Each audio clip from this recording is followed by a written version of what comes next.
जो महफिल है ना, कल अखबार पढ़ेंगे आप लोग।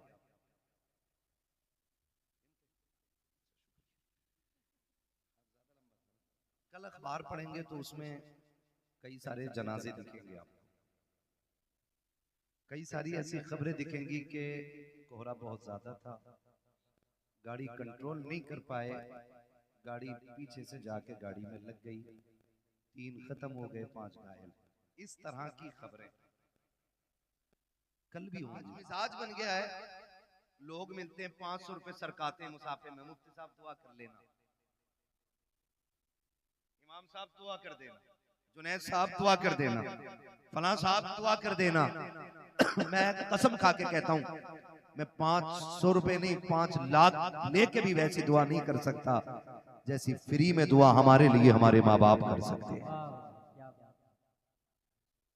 ये अल्लाह की बहुत बड़ी नेमत है, इनकी कदर करें, इन्हें पहचानें, इन्हें समझने की कोशिश करें। अब बाप बूढ़ा हो गया है ना, हम जवान हो गए, तो जाहिर है बेटे पे जवानी तब आती है जब बाप बूढ़ा हो जाता है। तो कभी रात में सरहाने बैठ, उसके कंधे दबा, कंधे, मैं टूट गया उस दिन, मन हट गया, तकरीर का नतीजा नहीं। एक नौजवान ने फोन करके कहा मेरे बाप को समझाइए। मैंने कहा क्या हुआ? कहा कि वो आज भी रिक्शा चलाता है, उसकी वजह से हमारे रिश्ते अच्छे नहीं आ रहे। तो मैंने कहा तू मुझे कैसे जानता है? उसने कहा मैं आपकी तकरीरें सुनता हूँ। तो मैंने कहा जालिम, तुझे इतना भी हया नहीं आया क्या? तूने मेरी गुफ्तगू में आज तक बाप के हवाले से बात नहीं सुनी? ये दिल में मेरे ख्याल आया, दिल में ख्याल आया, फिर सोचा कोई नतीजा नहीं। फिर किसी ने कहा कि अगर तुम भी हट जाओगे तो फिर फितना परवर लोग भी माइक पे आए, फिर हो सकता और भी ज्यादा फसाद। नहीं गए छोड़ के, लेकिन उस दिन एक चीज का एहसास हुआ, जिस बेटे को जवान करने के लिए एक बाप दर दर के ठोकरे खाता है, वो बेटा अपने बाप को तालीम देते हुए कहता है कि ये रक्षा क्यों नहीं छोड़ रहा? सिर्फ इसलिए कि इसका रिश्ता अच्छे घर से नहीं आया, इसलिए तुझे आज बाप की मजदूरी से काहिली लगती है। हाथ जोड़ के कहता हूं नौजवानों, अगर तुम्हारा बाप मजदूरी करता है तो उसे हकीर न समझना। अगर तुम्हारा बाप ईंटें ढोता है तो उसे कमतर न समझना।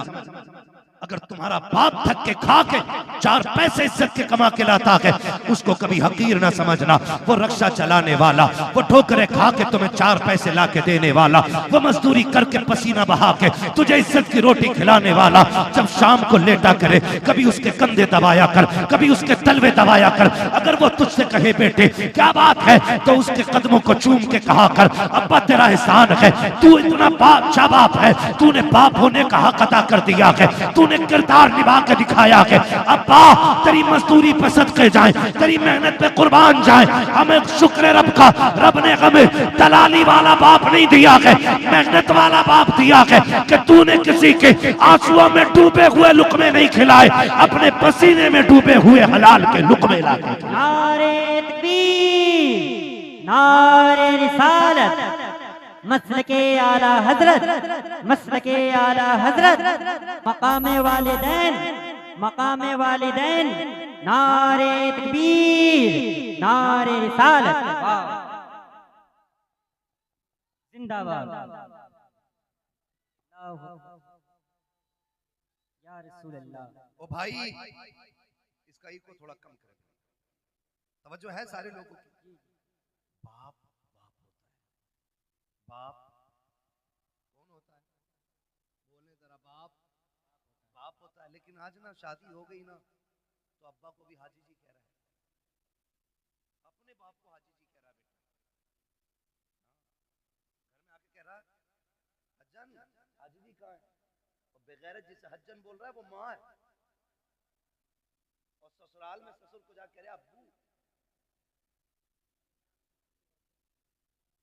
सास को अम्मी और माँ को हज्जन, अब्बा को हाजी जी। मैं ये नहीं कहता आप ससुर को अब्बा ना कहो, सास को माँ ना कहो, लेकिन तुझे पता है माँ की जिंदगी में सबसे खूबसूरत लफ्ज माँ होता है। बेशक अगर किसी माँ के पास औलाद ना हो ना, सुने बहुत गौर से, औलाद ना हो ना तो उसे गोद के खाली होने का एहसास नहीं होता। उसके कान चाहते हैं काश कोई मुझे माँ कह के आवाज दे, वाह वाह क्या बात है। काश कोई मुझे अम्मी कह के पुकारे, काश कोई मुझे माँ कह के आवाज दे। खुदा की कसम, औरत की जिंदगी में अरबों खरबों, मैं कहता हूं बेहिसाब दौलत हो और माँ कहने वाला ना हो ना, उसकी हजारों खुशियां भी एक वीराना जंगल हो जाती है। भूल गए हम, भूल गए हम इस माँ ने इस आवाज के लिए कितने दुख उठाए। आज बेटा कहता है नहीं नहीं जी, मैं शुक्र है पुणे में रह रहा हूं बच्चों के साथ, मौलाना आना मेरे से घर। अम्मी किधर है? अम्मी गांव में ही है। तो मैंने कहा मौलाना क्या खाक करने आएगा? जब तेरे घर में माँ के लिए जगह नहीं तो मौलाना के लिए जगह क्या करेगा? कान खोल के मेरी बात सुनना प्यारे, दौलत कमाओ तुम्हारा हक है, जितनी चाहो हलाल कमाओ, लेकिन माँ बाप को छोड़ के नहीं, माँ बाप को छोड़ के नहीं। इसलिए कि दुनिया की कोई भी दौलत माँ बाप से बड़ी दौलत नहीं हो सकती। बेशक माँ बाप से बड़ी दौलत नहीं हो सकती। कह रहा नहीं बच्चा के साथ हूं, अल्लाह का शुक्र है, अम्मा से पूछ के आया था, अम्मा से पूछ के आया था क्या काम आने का। मैंने कहा अम्मी अकेला रहता हूँ, रोटी टाइम पे नहीं मिलती है, ले जाऊं बीवी को, इससे अलावा बेहतर बहाना कोई बेगैरत के पास हो ही नहीं सकता, ले जाऊं बीवी को। तो कहता हजरत जी मेरी माँ ने ना इजाजत दे दी थी। मैंने कहा सुन, माँ तो माँ होती है ना, दुनिया की कोई भी दौलत माँ को नहीं लग सकती है। मुझे याद आया माँ, जब वो कहती है ना माँ ने हाँ कह दिया था, तो एक नौजवान, अब तो बूढ़ा हो गया होगा, उसने ऐलान निकाला जुनैद भाई अखबार में, जिससे माँ ना पाली जाती हो वो मुझे दे जाए, जिससे अपनी माँ ना पाली जाती हो वो मुझे दे जाए। तो लोगों ने वो ऐलान पढ़ा और हैरत हुई, कहा जो लोगों से अपनी माँ नहीं पलती, ये ऐलान कर रहा है जिससे माँ नहीं पाली जाती हो हमें दे जाए। इंटरव्यू के लिए लोग गए कि भाई इस दौर में जब लोगों से अपनी माँ नहीं पलती, तू ऐलान करके दूसरों की माँ मंगा रहा है। उसने कहा एक कहानी है, इसमें एक राज है। कहा बताना। फिर वो रोने बैठ गया। तवज्जो कीजिए, अब उसने जो रोना शुरू किया और अपनी बात बताई, उसने कहा जी मैं छोटा था, मैंने होश संभाला ना तो मैंने देखा मेरी माँ की एक आंख नहीं थी। क्या नहीं थी? जिसकी आंख ना हो उसे क्या कहते हैं?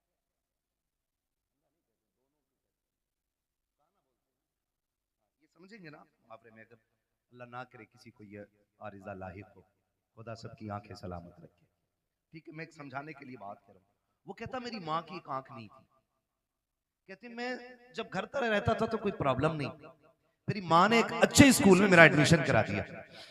और इको कम करो भाई इसका, अच्छे स्कूल में जब मेरा एडमिशन हुआ ना, मैं पढ़ने के लिए गया तो मेरी माँ मुझे स्कूल छोड़ने के लिए आई। उसकी एक आंख नहीं थी, बच्चों ने मजाक बना ली, कानी का बेटा है, कानी का बेटा है, कानी का बेटा है। कहते मैंने आके बस्ता फेंक दिया। मैंने कहा माँ नहीं पढ़ना मुझे। कहा क्यों? कहा लोग मुझे कानी का बेटा कहते हैं, मजाक बनाते। तो माँ थी ना, सीने से लगाया। कहा लाल तेरी जिंदगी का सवाल है, सर पे बाप भी नहीं है, यतीम है तू, तेरे सहारे मेरी जिंदगी कट रही है। बेटे पढ़ ले वरना जमाना एक लुकमा किसी को नहीं देता है, दौर बहुत खराब हो गया है बेटे। माँ ने समझाया। कहता फिर माँ ने मेरा एडमिशन करा दिया। कहा मैं पढ़ता रहा यहाँ तक कि मैं होशियार हो गया। जब होशियार हुआ तो फिर मेरे पीछे तो ये ताना पड़ा था, ये इल्जाम मेरे सर पे था कि मैं कानी का बेटा हूँ। का जब मैं समझदार हो गया ना, मैं मजबूत हो गया, मुझे लगा कि मैं फैसला खुद कर सकता हूँ। कहते मैंने एक दिन आके ना घर पे बस्ता फेंक दिया। मैंने कहा माँ बहुत हो गया, अब मैं नहीं पढ़ सकता। मेरी माँ ने कहा लाल हो क्या गया? कहा माँ वही ताना जो बचपन से लेके आज तक मेरा पीछा नहीं छोड़ रहा है। ए माँ आज भी स्कूल जाता हूँ ना, लोग कानी का बेटा कह के आवाज देते, माँ बता मैं तेरे नहीं पढ़ना चाहता। माँ ने कहा बेटे कोई तो सूरत होगी जो तू पढ़ ले। बेटे पढ़ाई आधी से ज्यादा हो गई है, जिंदगी तबाह बर्बाद न कर। बच्चे ने कहा एक शर्त है। कहा क्या? कहा तू मुझे छोड़ के चली जा या मैं तुझे छोड़ के चला जाता हूँ, तुझसे आज के बाद मेरा कोई रिश्ता नहीं रहेगा। अगर यह शर्त मंजूर है तब मैं पढ़ने के लिए जाऊंगा। जब इतनी बात बेटे ने कही है, खुदा की कसम हजारों बिजलियां माँ के कलेजे पे गिर गई थी। कौन सा दर्द था जो आज माँ को याद नहीं आ रहा था? कौन सा एहसास था जिसने आज माँ को रुलाया नहीं था? जब बेटे ने इतना कहा कि इस शर्त पे पढ़ाई होगी कि तुझसे मेरा कोई रिश्ता नहीं। माँ तो माँ होती है, तू बीवी को लेके उड़ के जाके कहता है मेरी माँ ने इजाजत दी है, तूने तो कुछ भी नहीं मांगा, जो इसने मांग लिया था। इसने कहा आज के बाद तेरा मेरा कोई रिश्ता नहीं है। नौजवान कहता मेरी माँ ने कहा ठीक है शहजादे, आज के बाद तेरा मेरा कोई रिश्ता नहीं। उसने कहा माँ कोई पूछे भी तो बताना मत मैं तेरा बेटा हूँ, और ना मैं कहूंगा तू मेरी माँ है। माँ ने अपनी आंखों में आंसू लिए, बेटे से जुदाई बर्दाश्त कर ली। वक्त बदलता गया, बेटा पढ़ता चला गया। फिर अल्लाह ने अच्छी नौकरी दी, शादी भी हो गई, अच्छी दुल्हन मिल जाती है। अल्लाह ने इसको एक बेटा अता किया। जब बेटे की खबर माँ को पहुंची है, कई बार इस बेटे को देखने के लिए माँ बेटे के दरवाजे तक आई है, लेकिन गैरत ने कदम रोक दिए थे। हिम्मत जवाब दे गई, अपने बेटे को माँ बेटा ना कह सकी, पलट के वापस आ गई। चंद साल फिर बीत गए। फिर एक दिन माँ ने सोचा अब दुनिया से जाने वाली हूँ, क्यों ना अपने बेटे का चेहरा देख के आ जाऊं। माँ ने कदम उठाए गए, कलेजे पे बर्दाश्त का पत्थर रखा, बेटे के दरवाजे पे आके खड़ी हो जाती है। दस्तक दी, अंदर से इस बूढ़ी का पोता निकल करके आया। उसने कहा क्या बात है? कहा मुझे इस घर के मालिक से मिलना है। बच्चे ने अंदर जाके कहा अब्बा जी कोई औरत आई है, उसकी एक आंख नहीं है, आपसे मिलना चाहती है। जब इतनी बात सुनी है, उसने कहा उससे जाके कह दो मैं घर पे नहीं हूँ। जब बच्चा पलट के आके कहता है मेरा बाप घर पे नहीं है, अल्लाह अकबर। माँ ने आंखों में आंसू भर के बच्चे से कहा था बेटे तू कौन है उसका? कहा मैं उसका शहजादा हूँ। माँ बेसाख्ता होकर के अपने पोते को सीने से लगा लेती है। याद रखिएगा माँ बाप को औलाद प्यारी होती है, लेकिन बुजुर्गों ने कहा है पूत से ज्यादा पोते प्यारे हुआ करते हैं। वजह यह नहीं होती है कि वो रोटी देंगे, वजह यह नहीं होती है कि बुढ़ापे का सहारा बनेंगे। इसलिए पूत से पोते प्यारे होते हैं क्योंकि माँ बाप को अपने पोते के अंदर अपने बेटे का बचपन नजर आया करता। नारे तकबीर, नारे रिसालत, मसलके आला हजरत, मसलके आला हजरत, हजरत मुफ्ती हम्माद साहब किबला। नारे तकबीर, नारे रिसालत। वाह जवाब। इसलिए पोते दूध से प्यारे होते। मैं बहनों से कहूंगा ये आई बैठी हैं, कई बार ऐसा होता है बूढ़ा ससुर पोते को गोद में ले लेता है ना, आजकल तो जेंटलमैन है ना, बहुत पढ़े लिखे लोग हो गए सब, ऐसे पकड़ के खींचती है, उठ यहां से, देखता नहीं इसे सांस का मर्ज है, इसके मुंह में थूक आता है, इसकी आंखें गंदी रहती हैं। यही वजह है कि हम पढ़ाने के बाद भी अपनी औलाद को इंसान नहीं बना पाए। गलत नहीं कह रहा हूं, जिन लोगों को किताबें ना मिली, बूढ़ों का दामन मिल गया, वो आज भी इंसान है, और जिन्हें किताबें मिली, बुजुर्गों का दामन न मिल सका, वो पढ़ लिख कर भी जानवर से ज्यादा बदतर है। इसलिए कि इल्म किताबों से मिलता है, लेकिन तजर्बा बुजुर्गों की बैठक से मिला करता है। बेशक, वाह वाह क्या बात है। गोद से खींच लाती है, गोद से। मजाल है जिसमें दादा ने खाना खाया उसमें पोते को खाना दे दिया जाए। ऐसे उठा के पलट बुड्ढे के आगे की नल के आगे फेंकी जाती है जैसे कुत्ता मुंह डाल के गया हो। किस इंसानियत की बात करते हो आप? किसे तरक्की कहते हो? वो अंधेरा की भला था कि कदम राह पे थे, रोशनी लाई है मंजिल से बहुत दूर हमें। पहले घर कच्चे थे लेकिन रिश्ते पक्के थे, आज घर पक्के हो गए, रिश्ते कच्चे हो गए। ये वजह है सगा बाप जिस प्याले में सालन खा ले, जिस प्लेट में खाना खा ले, बेटा उसमें खाना खाने तैयार नहीं। अब्बा के आगे का गिलास बेटा धो के पानी पीता है, मौत नहीं आ जाती? कह रहा नहीं, इससे बीमारी फैलेगी। मेरे नबी ने फरमाया सूरुल मोमिन शिफाउन, और जालिम मोमिन के जूते में शिफा होती है। उससे किसने कह दिया कि इसमें बीमारी है? आज बाप के जूते बर्तन में बेटे पानी नहीं पीते। मुझे बताओ, दौर बहुत करीब है। हमने सन 2000 के बाद का जो दौर हमने देखा है ना, इससे पहले कभी ऐसा दौर नहीं आया। इससे पहले कभी ऐसा दौर नहीं आया। आज कंडीशन ये है कि 25% लोग कैंसर के मरीज हैं। हाँ, 25% कैंसर, 99% शुगर घुसती जा रही है। गलत नहीं कह रहा हूं। जानते हो क्यों? क्योंकि हमने अपनों का झूठा खाना छोड़ दिया। आज तो 4 भाई एक दस्तरखान पे बैठे होते तो 4 अलग अलग प्लेटें लगती हैं। अगर 10 लोगों की बंदा दावत कर देना, मैं तो देखता हूं मौलवियों को भी खिलाते हैं ना खाना, तो डिस्पोजल में यूज एंड थ्रो, कागज की प्लेट। तुझे क्या पता घर के बर्तन की बरकत क्या है? जो कौम अपनी दीन के रहबर को प्लास्टिक के गिलास में पानी पिलाए, वो खाक तरक्की करेगी। जाओ, गारंटी है मेरी। ले आओ बड़े से बड़े फलसफी से टेबलेट जाकर के, बड़े से बड़े अरस्तु से दवा लेके आ। खुदा की कसम, जब दवाएं काम छोड़ जाती है तब छक मार के तुम्हें दुआओं के लिए जाना पड़ता है। क्या बात है। इसलिए कि जो काम दवाएं नहीं करती हैं वो काम दुआएं किया करती हैं। लेकिन आज हुआ क्या? कंडीशन देखो, सगे भाई भी बैठे ना, प्लेटें अलग अलग, गिलास अलग अलग है। एक गिलास रखो तो हमारी कौम उसको समझती है कि ये जिहालत है कि 4 लोगों के बीच एक गिलास। जानते हो, जब मोहम्मद बिन कासिम पहली मर्तबा इस मुल्क में आया, कोई एक्टर नहीं था, कोई डिजाइनर नहीं था, हुजूर के दीन का सिपाही था, हीरो था इस्लाम का। आकर के जब अपनी बेटी को आजाद कराया था ना, बहन को, और खाना खाने के लिए पहली बार मुसलमान इस मुल्क में बैठे थे ना, तो लोग मुड़ मुड़ के देख रहे थे, ये खा कैसे रहे हैं। जबकि उस वक्त दस्तूर ये था कि कोई किसी की तरफ मुंह करके नहीं खाया करता था, एक दूसरे से पीट करके खाना खाया करते थे। जब मोहम्मद बिन कासिम पहली मर्तबा इस मुल्क में आए थे, आने के बाद जब फतह की थी, बहन बेटी की आबरू बचाने के बाद जब खाने के लिए बैठे थे, और एक बर्तन में पूरी जमातें बैठी हुई थी, एक एक बर्तन में 6-6 लोग बैठे थे। लोग हैरत से देख रहे थे, ये कौम कौन सी है कि एक बर्तन में एक साथ खा रखी है। तब मसीहत का नकीब कह रहा था, तुम वो हो जो निजाम अपने खुद बनाते हो, ये वो है जो खुदा का निजाम लेके आगे बढ़ रहे हैं। क्या बात है। जब से हमने खुदा का निजाम छोड़ा, हम बर्बाद हो। और आज तो कसम खुदा की, सोशल मीडिया ने इतनी नाजायज औलाद पैदा कर दी है अपनी, कि जो कीड़े मकोड़ों की तरफ फसाद फैला रहे हैं।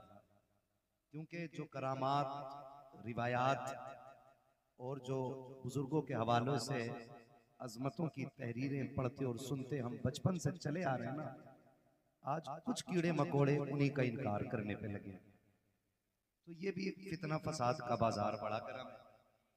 मुझे उस तरफ जाके बात नहीं करनी है, बस मैं इतना कहूंगा, आप सीधे और सादे लोग हो, इन फितना फसादों से निकल के इतना याद रखना, महफिल मुस्तफ़ा कल भी अजमतों वाली थी, आज भी अजमतों वाली है, और सुबह क़यामत तक मुस्तफ़ा की महफिल की कोई मिसाल नहीं बन सकती। कई बार ये लोग कह देते हैं बीच में आकर के, भाई ये जलसा क्यों कर रहे हो,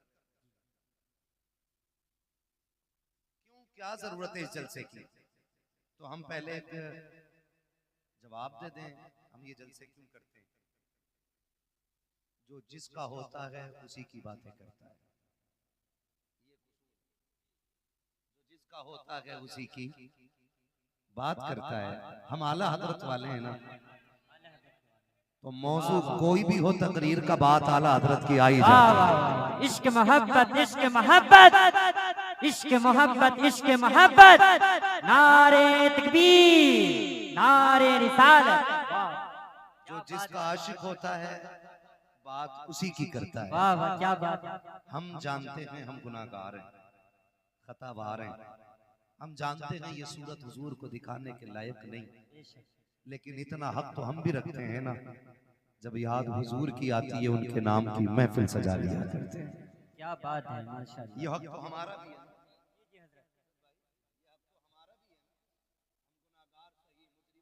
यार सही चाहे कैसे भी सही है तो करीमा तेरे। वाह वाह क्या बात है भाई आला हजरत ने शेर कहा था, मैं गुनाहगार सही मुजरिम बदकार सही, चाहे कैसा भी सही हूं तो करीमा तेरा। ठीक है ना, तो है तो हम उन्हीं के मुजरिम बदकार गुनाहगार। हम ये महफिल सजाते हैं ताकि हमारे दिलों को ठंडक मिल जाए, एक फायदा। दूसरा मकसद इसका क्या होता है,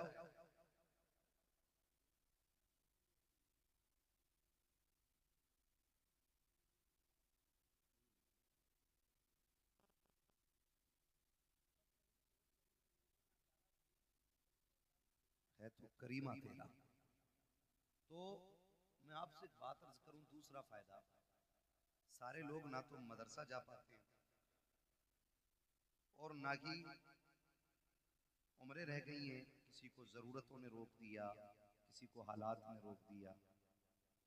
तो कम से कम ऐसा होता है कि जब ये महफिलें सजती हैं ना, तो जो साल भर की कमियां होती हैं इन महफिलों में बैठ करके उन्हें दूर कर लिया जाता है वाह वाह और अमल के मैदान की तैयारी हो जाया करती है। जी वाह वाह क्या बात है माशाल्लाह। तीसरा फायदा इस महफिल का ये होता है कि हम दुनिया में आए क्यों हैं, रब ने हमें भेजा क्यों है, हमें ये मकसद फिर से याद आ जाए। ठीक है जी, इतने सारे फायदे। अब उसके बाद मेरा एक सवाल इल्जामी जवाब है ये लोगों के लिए। ऐसे लोग भी होंगे, कमेटी वाले बैठे हैं यहाँ पे, हैं कमेटी वाले? इतनी ठंड लगी है कि हाथ नहीं निकाल पा रहे हैं कमेटी वाले? ठीक है ना, आज जलसे वाले हो, काश कल हुजूर ये कह दें कि मेरे गुलाम आ जाए। वाह वाह क्या बात है माशाल्लाह। बस ये उम्मीद रहती है, जी जी ये उम्मीद रहती है, वरना लाओ दूध का धुला हुआ मेरे पास जो अपना जन्नती होना वाजिब दिखा सके।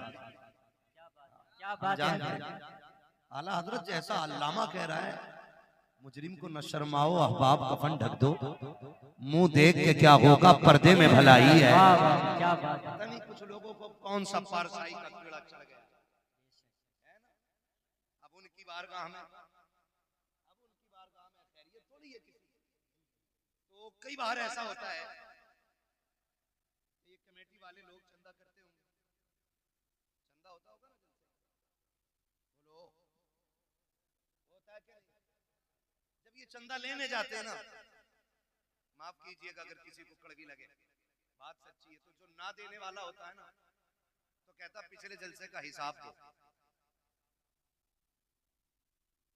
पहला सवाल होता है, पिछला जलसा जो हुआ था जुनैद साहब, उसमें कितना पैसा बचा था? जुनैद साहब ने कहा कि 12,000 जेब से गए थे। तो कहता मान ही नहीं सकता, 58,000 का घपला है। ये कौन कह रहा है? ये वो जिसे 10 रुपए नहीं देंगे, जिसे 10 रुपए नहीं देने होते, वो कहता कि घपला है 58,000 का। खुद तो देता ही नहीं, दूसरों से भी कहता अरे सुनो ये तमाशे हैं इनके खाने पे, ढकोसले बना रखे, जब पैसा खत्म तब जलसा, जब पैसा खत्म तब चंदा, जब पैसा खत्म तब जलसे के नाम पे भीख मांगने निकल जाते हैं। मेरा चैलेंज है, जितने जलसा करा रहे हैं इनमें से एक भी खाना खराब नहीं होगा, सारे खाते पीते लोग। है कोई ऐसा जो पेशे से भिखारी हो? बोले है कोई ऐसा जो पेशे से भिखारी हो तुम में? नहीं ना। चलो ये तो अपने मुंह से मना कर रहे हैं, मैं चैलेंज करता हूं, ये जितने जलसा कराने वाले हैं इन्हें सबको खड़ा करो और सब इनके चेहरे की तरफ देखो, फिर पता लगाओ, जाओ जाके बस्ती में पता करो इनमें से कोई ऐसा है। मौलाना जुनैद साहब कभी बीवी की दवा के लिए किसी के दरवाजे पे 10 रुपए लेने गए हो? ये कमेटी वाले अपने बच्चों के शौक के लिए किसी से 50 रुपए का सवाल करने गए हो? इन कमेटी वालों ने किसी से अपने घर के खर्चे के लिए 100, 500, 1000 रुपए मांगे हो? खुदा की कसम हम जानते हैं हमारी कौम तो इतनी गैरत वाली है। जब कोरोना आया था कितने लोग वाकई से घर में मर गए थे, लेकिन दरवाजे से निकल के हाथ नहीं फैलाया था। कितने लोगों ने भूख की वजह से मौत को गले लगा लिया था, लेकिन अपनी हकीकत, अपनी अपनी हैसियत किसी के सामने नहीं लाके रखी थी। अगर आज ये जलसे वाले किसी के दरवाजे पे जाके हाथ फैलाते हैं तो मकसद अपने बच्चों की जरूरत नहीं, अपने खर्च का ही पैसा नहीं, बीवी का इलाज नहीं, सिर्फ इसलिए मेहनत करते हैं ताकि ये पैसा हो जाए और ये महफिल सच जाए और ये दीवाने आ जाए, बातें मदीने वाले की होने लग जाए। वरना खुदा की कसम तुम क्या दे सकते हो, हैसियत क्या है, हम तो उससे मांगते हैं कौन देता के देने को मुंह चाहिए, देने वाला है सच्चा हमारा। नारे तकबीर, नारे रिसालत, मसलके आला हजरत, मसलके आला हजरत, मुफ्ती हम्माद साहब किबला, मुफ्ती हम्माद साहब किबला, नारे तकबीर, नारे रिसालत। वाह क्या बात है हजरत, जवाब नहीं। एक जलसे की उम्र कितनी होती है? कितनी है जलसे की उम्र? हम कहेंगे जब से पिंडाल लगा तब जब खत्म हो गया जलसा खत्म नहीं, जलसा तब से शुरू होता है जब से तारीख मुकर्रर की जाती है। क्या बात है, मजाक समझ रखा है? तेरे घर में तेरे बेटे की खतने होती हैं तो पूरा मोहल्ला सर पे उठा लेता, उससे 4 मेहमान नहीं संभाले जाते। सलाम करो कमेटी वालों की हिम्मत को जिन्होंने हजारों लोगों का इंतजाम क्या किया। बात है, बेशक तो करते ही नहीं काम और दूसरों को करने नहीं देते। ऐसे भी कितना परवर लोग हैं, हर जगह का ये मिजाज बनता जा रहा है। लेकिन कमेटी वालों, बड़े हो तो छोटा समझना, बराबर के हो तो भाई समझना, और छोटे हो तो बड़ा समझ के बाद यकीन के साथ पल्ले बांध लेना। दुनिया कुछ भी कहे, हमें इनसे कोई उम्मीद नहीं, हमें मदीने वाले से उम्मीद है। वाह वाह बेशक। हाफिज़ मिल्लत फरमाया करते थे कि जब कोई काम करता है तो लोग उसकी टांगे खींचा करते हैं। हाँ? और हयातुल हैवान के अंदर मुल्ला अली कारी ने लिखा है कि हिरन कभी शेर के हाथ ना आए, सिर्फ एक गलती करता जो वो पकड़ा जाता है। मुल्ला अली कारी हयातुल हैवान के अंदर लिखते हैं कि हयातुल हैवान के अंदर लिखा हुआ है कि हिरन जो है ना कभी शेर के हाथ ना आए जो उसकी रफ्तार है, पकड़ा सिर्फ इसलिए जाता है वो क्योंकि वो मुड़ के पीछे देख लेता है। अगर वो पीछे मुड़ के न देखे तो कभी शेर के हाथ नहीं आएगा। इसलिए काम करने वालों, कुत्ते भौंकते रहते हैं, हमें अपना काम करते रहना चाहिए। जी जी जी बेशक। मुड़ के पीछे, मुड़ के पीछे, मुड़ के पीछे, मुड़ के देखोगे रफ्तार धीमी हो जाएगी, और कुत्तों के डंडे मारोगे तो काम बंद हो जाएगा, क्योंकि फिर कुत्तों से लड़ते रह जाओगे। बड़े बूढ़े कहते हैं कुत्ते भौंकते रहते हैं मस्त हाथी, कहावत याद है ना ये, मस्त हाथी। नौजवानों, माँ बाप रब की बड़ी नेमत है। लफ्ज माँ इतना मीठा है कि ये जबान पे आता है और मिठास कलेजे पे महसूस होती है। और बाप, बाप का तो तसव्वुर आते ही ऐसा लगता है जैसे आसमान सर पे आ गया हो। अक्सर गाड़ियों पे लिखा होगा, आपने देखा होगा, माँ की दुआ ठंडी हवा। ये ट्रक के पीछे, गाड़ियों के पीछे अक्सर लोग लिखते हैं। हमें इसलिए याद है, हम लोग रोड पे चलते हैं और देखते हैं माँ की दुआ, माँ की दुआ। इतने ठंडे ना पड़ो कि बोल ना पाओ। मुझे मालूम है मेरे हिस्से में 3 के बाद का वक्त आया है, लेकिन मैं खुश हूं इस बात के कि मेरे हिस्से में क्रीम क्रीम आई है, जितना मट्ठा है वो सारा जा चुका है। क्या अच्छे ही लोग रह गए, अच्छे ही लोग रह गए। मैं आपको मजबूर नहीं करूंगा कि आप उठ के नारा लगाएंगे या कैसे, बस मेरी बात सुने, यहां के जरिए यहां तक आ जानी चाहिए। माँ की दुआ, ठंडी हवा, जोर से माँ की दुआ, माँ की दुआ ठंडी हवा। बाप, आज तक किसी ने इसके लिए कोई जुमला बनाया? ये तो हुजूर का फरमान है, मैं अपनी बात कर रहा हूं। आपको अल्लाह सलामत रखे, कम से कम इतना याद तो है। बाप के लिए किसी ने आज तक कोई जुमला इस तरह का नहीं लगाया जिस तरह माँ के लिए लगते हैं। माँ की दुआ, ठंडी हवा, मेरी माँ की दुआओं का सदका, सारा माँ पे ही लगा दिया। बाप से बहुत दूर लोग रहते हैं, उसकी वजह जानते हैं? इसलिए कि माँ चांद की चांदनी की तरह होती है और बाप सूरज होता है। चांदनी ठंडी होती है, धूप धूप गर्म होती है। चांदनी धूप गर्म होती है, लेकिन याद रखिएगा चांद की चांदनी अपनी जगह है, लेकिन सूरज की रोशनी भी अपनी जगह है। अगर सूरज ना निकले तो दुनिया में अंधेरा हो जाए। मेरे अजीज,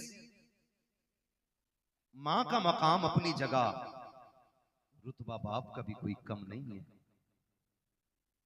फरमाया गया मां के कदमों के नीचे जन्नत है, मां के कदमों के नीचे जन्नत है, जन्नत है। और जब बाप की बारी आई, फरमाया गया बाप जन्नत का दरवाजा है।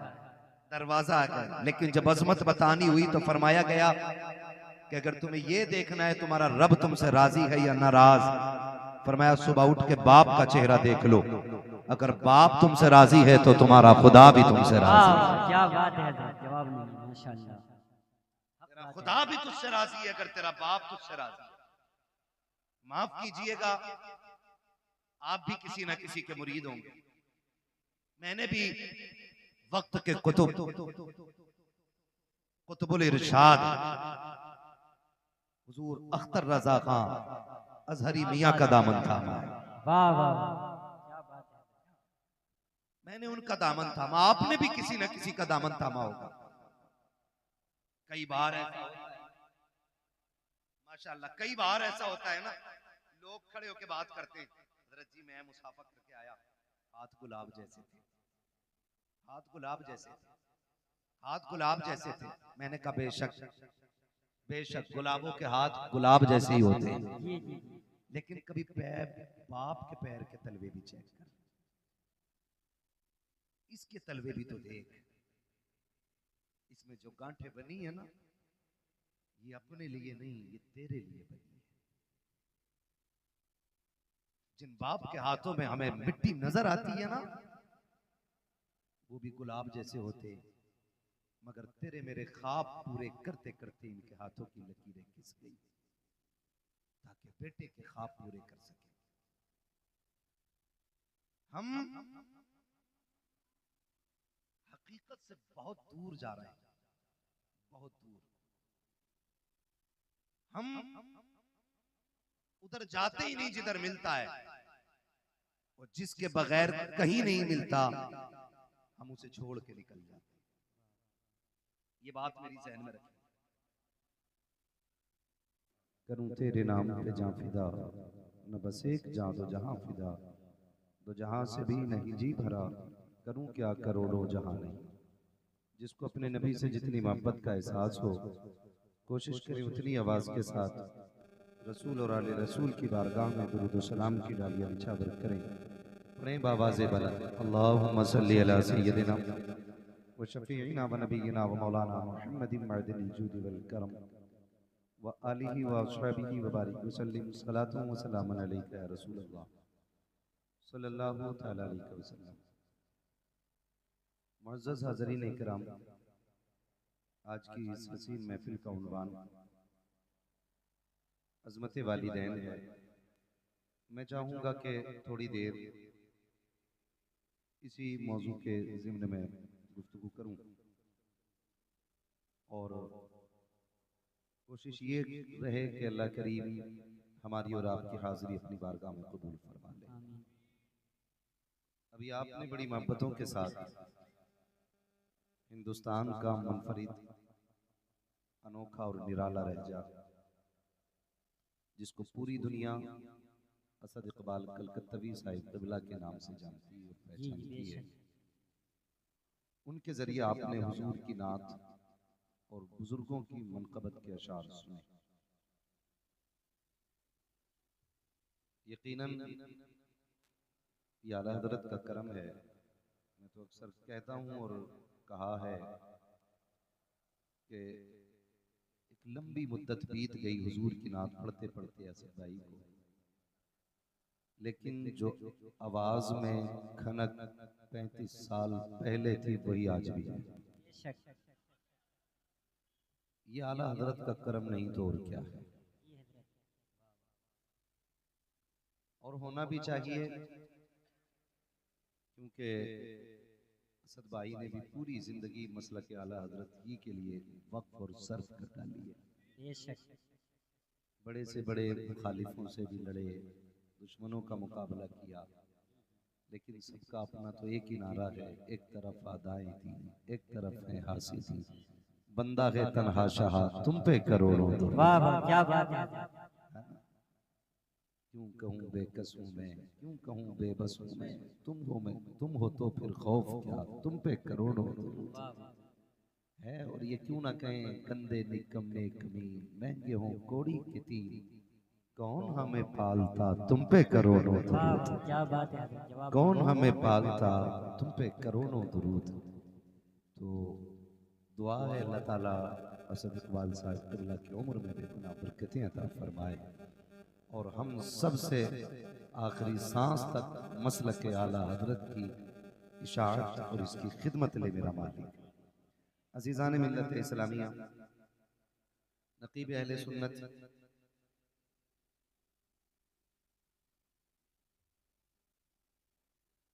भाई हसन रजा बरेलवी साहिब किबला, आज उम्मीद है ये मेरी तकरीर में बैठे रहेंगे, वरना अक्सर ये ऐलान करके गायब हो जाते हैं।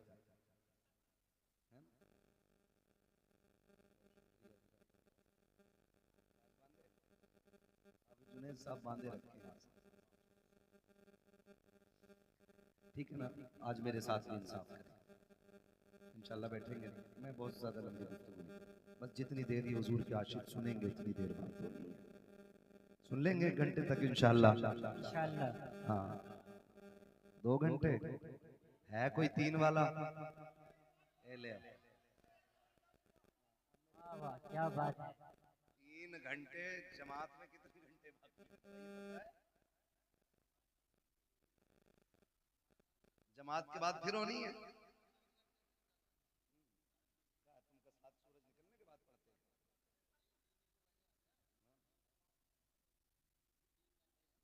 खैरियत है आप लोग?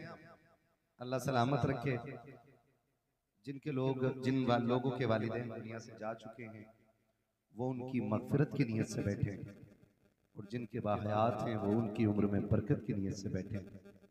मुझे वालिदैन के हवाले से गुफ्तगू करनी है, चूँकि महफिल का नाम ही अज़मत वालिदैन है, और खुदा करे कि आज की इस महफिल के बाद अगर एक बाप ऐसा जो परेशान हो और उस महफिल के बाद आज के बाद उसे इज्जत मिलने लग गई ना, तो मैं समझूंगा मेरा आना कामयाब हो गया, आपका बुलाना कामयाब हो गया। वाह वाह क्या बात है। ठीक है जी, ये महफिलें अल्लाह नसीब से अता करता है। कल का अखबार आप देखेंगे ना, वजह है सारे लोगों की, बेटे ये बीच बीच में आके ना बैठो, पहले चले जाते हैं फिर बीच में आके बैठते, बड़ी उलझन सी होने लगती है। आप बहुत गौर से मेरी बात सुनने थोड़ी सी।